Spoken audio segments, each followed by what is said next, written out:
ओम शांति। आज 31 मई 2020 है और हम सभी ने बाबा के अव्यक्त रूप से चले हुए मधुर महावाक्य अवश्य सुने होंगे।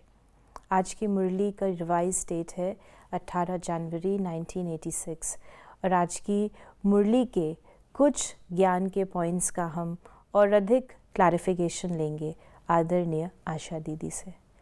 ओम शांति दीदी। ओम शांति। आज की मुरली का टाइटल है मनसा शक्ति तथा निर्भयता की शक्ति। और बाबा ने ऐसे जैसे जो लास्ट का जो समय होगा, आखिरी जो समय होगा, उसकी ओर भी हमें प्रेपरेशन भी बताई, किस प्रकार के सीन्स होंगे और किस प्रकार से वायुमंडल होगा, हमारा क्या पुरुषार्थ होगा, उन सब के इशारे इस मुरली में दिए। तो कुछ पॉइंट्स हम लेते हैं। बाबा ने प्रारंभ में कहा कि आज वृक्षपति अपने नए वृक्ष के फाउंडेशन बच्चों को देख रहे हैं। वृक्षपति अपने वृक्ष के तना को देख रहे हैं। सभी वृक्षपति की पालना के पले हुए श्रेष्ठ फल स्वरूप बच्चों को देख रहे हैं। अटल निश्चय और हिम्मत का प्रमाण दुनिया के आगे बनकर दिखाया, इसलिए सभी विशेष आत्माएं हों। यहाँ जब बाबा कह रहे हैं वृक्षपति, तो वृक्षपति ये शिव बाबा के लिए आया है। जब बाप दादा के अव्यक्त महावाक्य होते हैं तो उसमें शिव बाबा और ब्रह्मा बाबा दोनों ही होते हैं और हम लोग को पता लगता है कहाँ शिव बाबा है, कहाँ ब्रह्मा बाबा है। तो शिव बाबा वृक्षपति होने के नाते कहते मैं आज अपने इस नए वृक्ष को देख रहा हूँ, उसकी फाउंडेशन को देख रहा हूँ, उसके तने को देख रहा हूँ और उसके साथ साथ ब्रह्मा बाबा के लिए भी आया कि वो भी देख रहे हैं। किसको देख रहे हैं? बाबा ने कहा कि सभी वृक्षपति की पालना के पले हुए श्रेष्ठ फलस्वरूप बच्चे हैं। अटल निश्चय और हिम्मत का प्रमाण दुनिया के आगे बनकर दिखाया, इसलिए सभी विशेष आत्माएं हों। क्यों बाबा ने कहा कि अटल निश्चय और हिम्मत, ये क्यों बाबा ने कहा? क्योंकि जब ये झाड़ की सैपलिंग लगाई बाबा ने, तो सैपलिंग लगाते ही तूफानों का आना शुरू हुआ ऑपोजिशन के रूप में। और ऑपोजिशन में इन हमारे जो नए नए रत्न थे, फाउंडेशन स्वरूप थे, उन सबके ऊपर कोई ना कोई प्रकार का अटैक हुआ। परंतु उन्हों का वो दृढ़ निश्चय था, अटल निश्चय था और सारे समाज को फेस करने के लिए हिम्मत थी, जिस कारण से वे सरवाइव कर गए। वे आत्माएं जो ये नहीं कर पाई, तो सैपलिंग लगी, झाड़ हिला, नई नई कोपले थी, चिड़िया उसको खा के गई, माया रूपी चिड़िया उसको खा के गई। तो बाबा ने वो दोनों प्रकार के बच्चों को याद किया, इसलिए बाबा ने कहा तुम विशेष हो गए। फिर बाबा ने कहा बाप को पहचानना और बाप ने जो भी हैं जैसे भी हैं पसंद कर लिया, क्योंकि दिलाराम को पसंद है सच्ची दिल वाले। दुनिया का दिमाग न भी हो, लेकिन बाप को दुनिया के दिमागी पसंद नहीं, दिल वाले पसंद हैं। दिमाग तो बाप इतना बड़ा दे देता है। शिव बाबा को बुद्धिमानों की बुद्धि कहा जाता है और शिव बाबा आकर के हमको दिव्य बुद्धि का नेत्र देते हैं, जिसको हम ज्ञान का नेत्र कहते हैं। शिव बाबा को बुद्धिमान दिमाग वाले बच्चे नहीं चाहिए। क्यों? दिमाग तो शिव बाबा कहता है कि मेरे पास है, मेरे पास तो, उसके पास तो सब कुछ है, लेकिन उसकी ज़रूरत नहीं है। उसकी ज़रूरत नहीं है। ज़रूरत किस बात की है? लगन की। ज़रूरत किस बात की? प्यार की। ज़रूरत किस बात की? समर्पण भाव की। जो भगवान के कार्य में सहयोग दे सकें। दिमाग वाले वो अपना दिमाग ही लगाते रहेंगे, ऐसा क्यों, ये क्यों, वो क्यों। लेकिन जो दिल वाले हैं वो एक बार बाबा को उन्होंने पहचान लिया, ये हमारा पिता है, दिल आराम है, हमारे दिल को आराम देने वाला है। फिर वो जिस विधि रखें उस विधि को स्वीकार करते हैं और ये चीज़ बाबा के कार्य में सहयोग देती है। जो बच्चे आज्ञाकारी होते हैं वो बाबा के सहयोगी होते हैं और जो बच्चे अपना दिमाग ज़्यादा लगाते हैं वो प्रॉब्लम होते हैं। इसलिए बाबा कहते हैं दिमाग तो बहुत दे दिया, परंतु पहले से ही बहुत था, लेकिन जो दिल है वो चाहिए। फिर बाबा ने आगे कहा कि नंबर भी बनते हैं सच्ची साफ दिल के आधार से, सेवा के आधार से नहीं। इसे स्पष्ट करें, क्योंकि अभी तक तो कहते हैं जितनी प्रजा बनाएंगे, जितनी सेवा करेंगे, सर्विसेबल होंगे तो नंबर बनेंगे।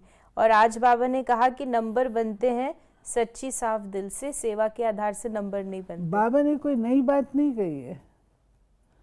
एक होता है ड्यूटी और एक होता है लगन।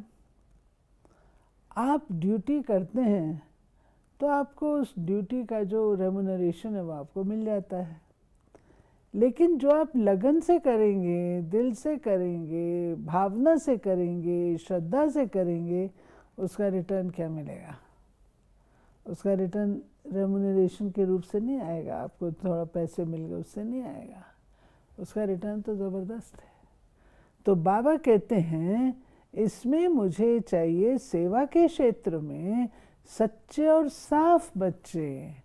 जो मैं स्थापना का कार्य कर रहा हूँ उसको बच्चे प्यार से, ट्रस्टी रूप से, अनासक्त भाव से करें, तब तो सेवा है वो। और अगर दिमाग से करते हैं, अपनी तरफ ही चादर खींचते हैं, तो वो तो विघ्न रूप हो जाता है। सेवा में भी बाबा ने फर्दर कहा कि सेवा में भी सच्ची दिल से सेवा की, वह सिर्फ दिमाग के आधार से सेवा की। दिल का आवाज़ दिल तक पहुंचता है, दिमाग का आवाज़ दिमाग तक पहुंचता है। तो बाबा ने कहा, आज बाबा दिल वालों की लिस्ट निकाल रहे थे। दिमाग वाले नाम कमाते हैं और दिल वाले दुआएं कमाते हैं। क्या बढ़िया बात है। दिमाग वाले अपनी इंटेलेक्चुअल जिगलरी से नाम कमाने से बहुत बढ़िया भाषण किया, क्या ज़बरदस्त बातें बताई, कितना ब्यूटीफुली एनालाइज किया, ये सब महिमा वाह वाह उनको मिल जाएगी। लेकिन दिल की दुआ किसे मिलेगी? वो उसे मिलेगी जिसकी सेवा जाके किसी के हार्ट को टच की होगी, उसको प्रभु का बनाया होगा। वो दिल की दुआ वाले बच्चे अलग हैं। फिर बाबा ने विशेष रूह रेहान जो चल रही थी, बाबा ने की एडवांस में गई हुई आत्माएं इमर्ज करी, तो रूह रेहान बताई कि समय और संपूर्णता दोनों में कितना अंतर रह गया है, नंबर कितने तैयार हुए हैं। एडवांस पार्टी पूछ रही थी कि अभी हम तो एडवांस का कार्य कर रहे हैं, लेकिन हमारे साथी हमारे कार्य में विशेष क्या सहयोग दे रहे हैं। इस प्रकार बाबा ने कहा, कहाँ किस किस का नई दुनिया के आरंभ करने का जन्म होगा वो निश्चित हो रहा है। ये पॉइंट यहाँ पर रहते हैं। एडवांस पार्टी, एडवांस पार्टी बाबा किसको कहता है? वे आत्माएं जो अपने यज्ञ की नामी ग्रामी गई हैं। तो बाबा का स्थापना का कार्य और विनाश का कार्य दोनों इकट्ठे इकट्ठे हैं, दोनों ही कार्य करने हैं बाबा को। तो बाबा किससे कराते हैं? अपने बच्चों के द्वारा। तो एडवांस पार्टी में उनको इंक्लूड करते हैं जो महारथी रहे, योगी रहे, बाबा के सहयोगी रहे। उदाहरण के रूप से मम्मा हैं, विश्व किशोर जी हैं, विश्व रतन जी हैं, बड़े दीदी हैं, ब्रिजेंद्रा दादी हैं, पुष्प शांता जी हैं। ये सब एडवांस पार्टी है। एडवांस पार्टी का काम है राजधानी से पहले जो एडवांस में ज़रूरत है उन सब चीज़ों की तैयारी करना। ऐसे तो नहीं श्री कृष्ण जी जैसी तैसी दुनिया में आ जाएंगे। ऐसे तो नहीं सत्युग जैसा तैसा स्टार्ट हो जाएगा, परंतु वो तैयारी पूरी करना वो इनका काम है। फिर बाबा ने वो स्पष्ट किया कि क्या क्या कार्य होंगे, कि निश्चित होगा कि नई दुनिया का किस किस में आरंभ में जन्म होगा। उन्हों को भी अपने कार्य में विशेष सहयोग सूक्ष्म शक्तिशाली मनसा चाहिए। और बाबा ने कहा कि जो शक्तिशाली स्थापना के निमित्त बनने वाली आत्माएं हैं वो स्वयं भल पावन है, लेकिन वायुमंडल व्यक्तियों का प्रकृति का तमोगुणी है। तो इस प्रकार से बाबा ने वो रूह रेहान बताई। और फिर बाबा ने परिवर्तन का जो कार्य है कि इतना सारा प्रकृति परिवर्तन का कार्य, तमोगुणी संस्कार वाली इतनी आत्माओं का विनाश किसी भी विधि से होगा, लेकिन अचानक की मृत्यु, अकाली मृत्यु, समूह रूप से मृत्यु, उन आत्माओं के वाइब्रेशन कितने तमोगुणी होंगे उसको परिवर्तन करना और स्वयं को भी ऐसे खूने नाहक वायुमंडल वाइब्रेशन से सेफ रखना और उन आत्माओं को सहयोग देना। क्या इस विशाल कार्य के लिए तैयारी कर रहे हो? बाबा ने कहा कि देखो प्रकृति को भी साफ करना है, जिन आत्माओं ने जन्म देना है उनको भी तैयार करना है, फिर राजधानी भी तैयार करनी है।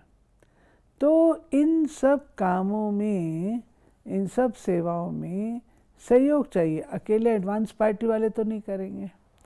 तो बाबा ने कहा, एडवांस पार्टी वाले पूछते हैं कि हमारे जो साथी हैं वो हमको क्या सहयोग दे रहे हैं।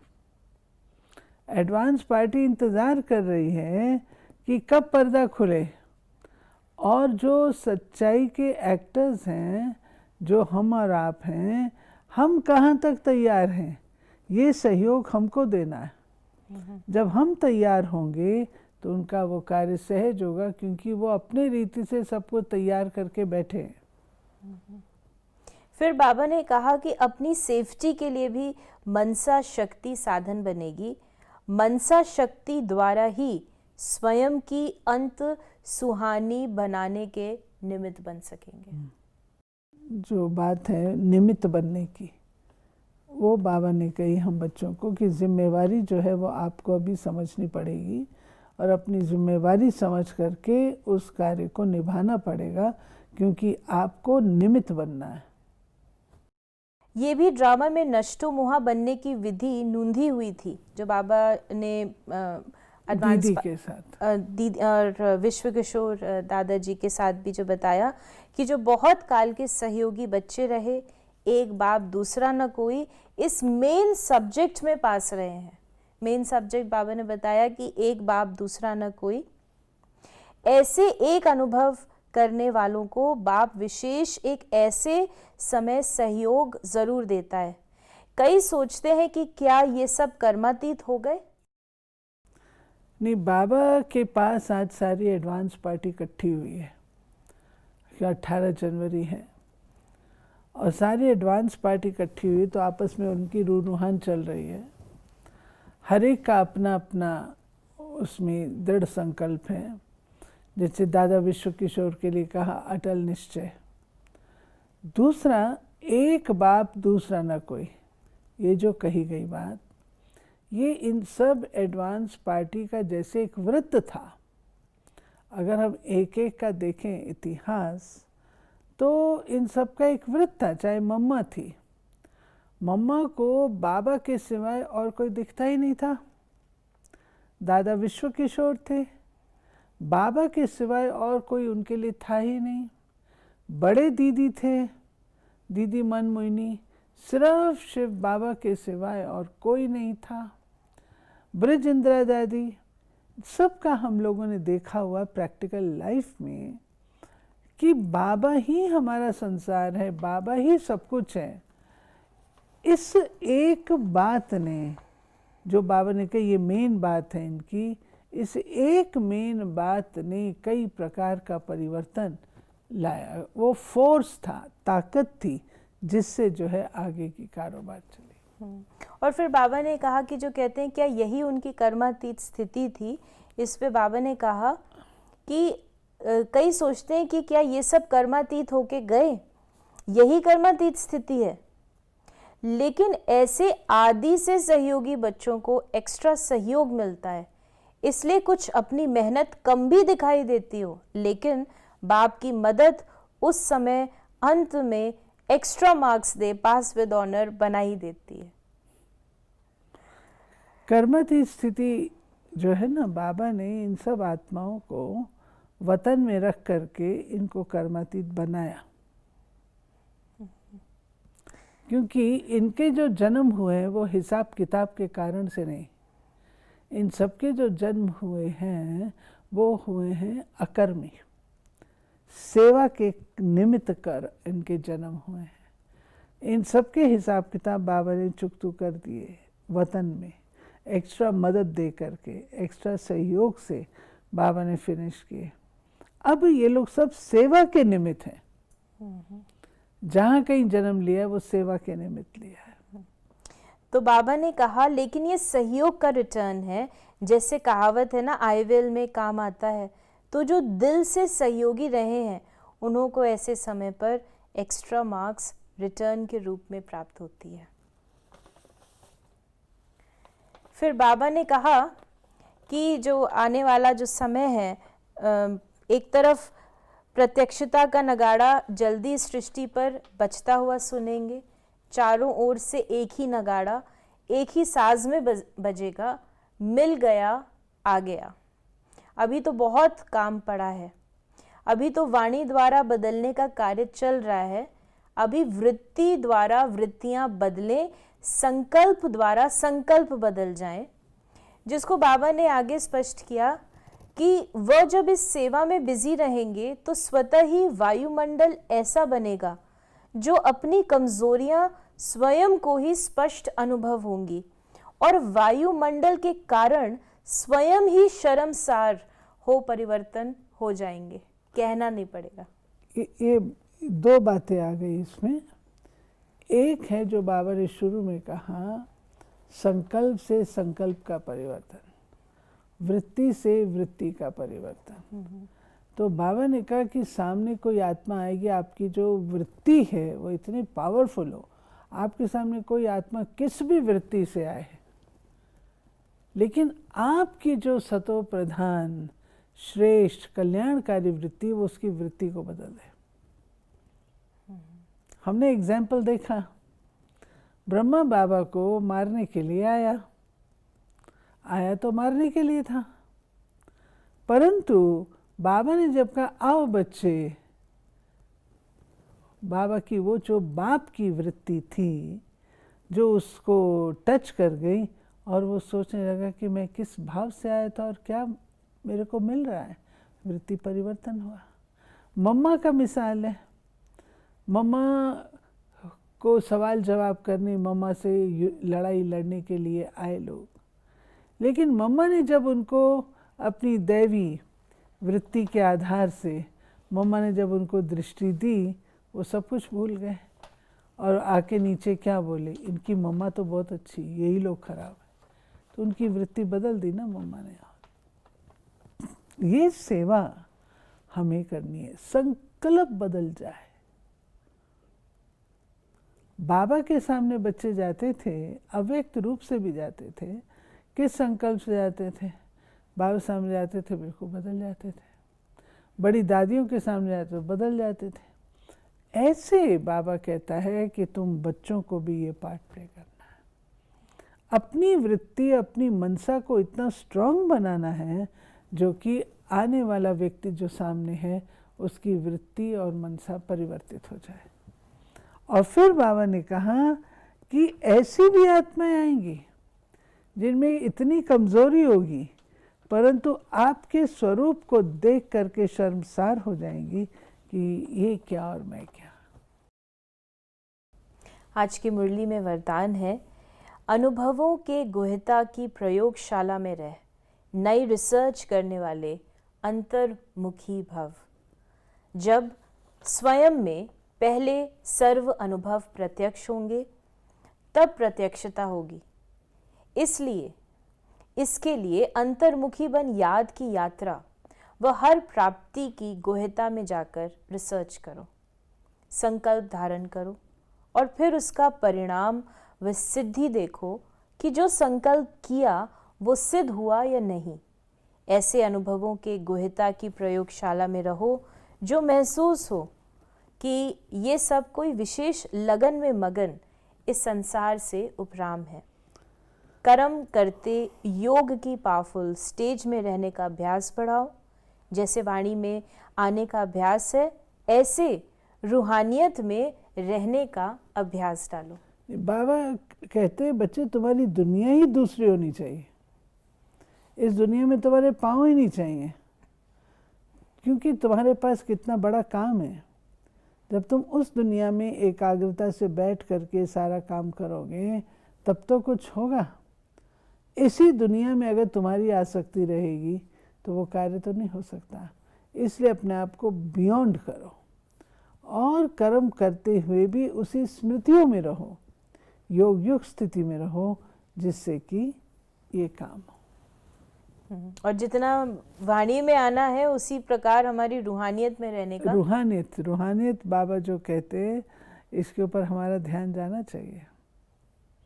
आत्मिक शक्ति, आत्मिक बल। आज का स्लोगन है, संतुष्टता की सीट पर बैठकर परिस्थितियों का खेल देखने वाले ही संतुष्ट मणि हैं। संतुष्टता की सीट पर बैठकर परिस्थितियों का खेल देखने वाले ही संतुष्ट मणि है। तो ये थे बाबा के आज के मधुर महावाक्यों का और अधिक स्पष्टीकरण। यदि आपके मन में भी इस मुरली से संबंधित कोई प्रश्न है तो आप अपने प्रश्नों को हम तक अवश्य पहुंचाएं। Om Shanti. To watch Peace of Mind channel videos on YouTube, subscribe us on youtube.com/tvpeaceofmind. Just a click for a peaceful life.